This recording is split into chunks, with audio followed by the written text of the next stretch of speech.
Money and law চ্যানেলে আপনাদেরকে স্বাগত। আপনি কি জানেন ব্যাংক আপনাকে ৪৫ দিন পর্যন্ত যে সুদমুক্ত টাকা ব্যবহারের সুযোগ দেয় সেটি আসলে একটি সুপরিকল্পিত ফাঁদ? আজকের ভিডিওতে আমরা উন্মোচন করব ক্রেডিট কার্ডের সেই সব হিডেন চার্জ যা আপনার অজান্তেই ব্যাংককে ধনী বানাচ্ছে। ক্রেডিট কার্ডের প্রধান আকর্ষণ হল ৪৫ থেকে ৫০ দিনের গ্রেস পিরিয়ড, অর্থাৎ এই সময়ে টাকা খরচ করলে কোনো সুদ দিতে হয় না।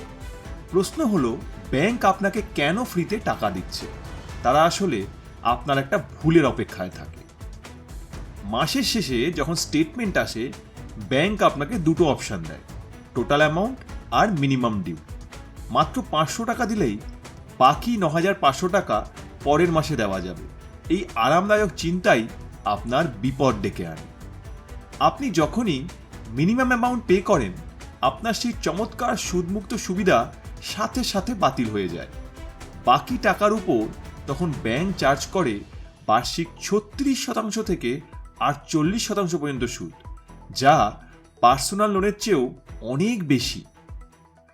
এই সুদের হিসাব কিন্তু আজকের তারিখ থেকে নয়, বরং যেদিন আপনি কেনাকাটা করেছিলেন সেই দিন থেকে শুরু হয়। আরও ভয়ের ব্যাপার হলো, আপনার ১ টাকাও ডিউ থাকলে পরের মাসে আপনি যা কিনবেন সেগুলোতে আর কোনো সুদমুক্ত সময় পাবেন না। এবার আসি সব থেকে বড় ধাক্কায়। যদি আপনি ৯৯% বিলও পরিশোধ করেন, ব্যাংক কিন্তু সুদ নেবে পুরো ১০০% টাকার উপর। ধরুন আপনার বিল ১০,০০০ টাকা, আপনি ৯,৯৯৯ টাকা দিলেন। ব্যাংক ভাববে আপনি পুরোটা দেননি, তাই পুরো ১০,০০০-এর উপরেই আপনাকে সুদ দিতে হবে। ক্রেডিট কার্ড দিয়ে এটিএম থেকে টাকা তোলা, এটি আপনার করা সব থেকে বড় ভুল হতে পারে।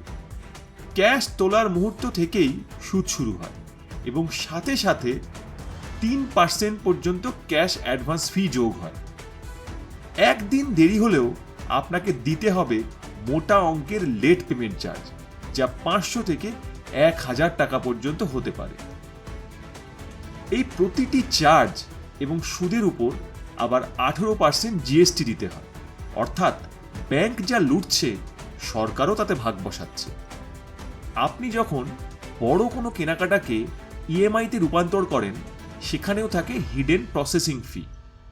রিওয়ার্ড পয়েন্ট আর ক্যাশব্যাকের লোভে আমরা বেশি খরচ করি, কিন্তু একবার সুদ দিলে ১০০০ বছরের রিওয়ার্ড পয়েন্টও তা কভার হবে না। ব্যাংক যখনই দেখে আপনি নিয়মিত খরচ করছেন, তারা আপনার লিমিট বাড়িয়ে দেয়। কেন? যাতে আপনি আরও বেশি খরচ করে ফাঁদে পড়েন। এই ফাঁদ থেকে বাঁচার প্রথম উপায় হলো টোটাল অ্যামাউন্ট অটো ডেবিট করে রাখা। সবসময় ডিউ ডেটের অন্তত ৩ দিন আগে পেমেন্ট করুন। টেকনিক্যাল ভুলেও দেরি হলে দায় কিন্তু আপনারই। প্রতি মাসে স্টেটমেন্ট ভালো করে চেক করুন।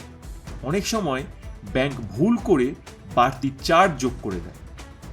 জিরো কস্ট ইএমআই কি সত্যিই জিরো?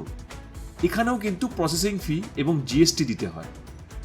যদি আপনি শুধু মিনিমাম ডিউ দেন বা পেমেন্ট মিস করেন, আপনার ক্রেডিট স্কোর বা সিবিল কিন্তু নিচে নেমে যাবে।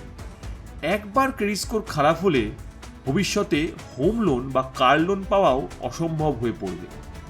কার্ড বন্ধ করে দেওয়ার সমাধান নয়, বরং স্মার্টলি ব্যবহার করাই হলো বুদ্ধিমানের কাজ।